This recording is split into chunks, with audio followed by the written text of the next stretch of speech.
তো এই হচ্ছে এখন কসলের বা ভুন্তারের বলতে পারো সন্ধ্যাবেলার লাইভ দৃশ্য।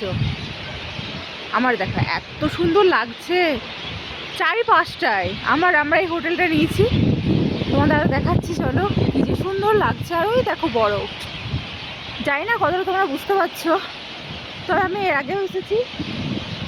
তো এই যে পাহাড়ে যে বাড়িগুলো রয়েছে সেখানে আলোগুলো জ্বলছে, তো দেখে মনে হচ্ছে কে যেন সন্ধ্যাবেলায় প্রদীপ জ্বালিয়ে দিয়েছে। কি ভালো লাগছে দেখে। এই যে সামনের ব্রিজ, চলো আরও তোমাদের আরও একটা রাস্তা দেখায়, খুব ভালো লাগছে। ওইদিকে তো রাস্তাটা দেখলেও, আর ওইদিকে তো রাস্তাটা রয়েছে, হানসিকাল সব নিচে রয়েছে, ওরা সব খাওয়া দাওয়া করছে। আমি স্নান টান করলাম জাস্ট, কারণ আমাদের ঢুকতে অনেকটাই দেরি হয়ে গেছে। তারপরে আমি এখন এখানে এসেছি, এই হচ্ছে দৃশ্য।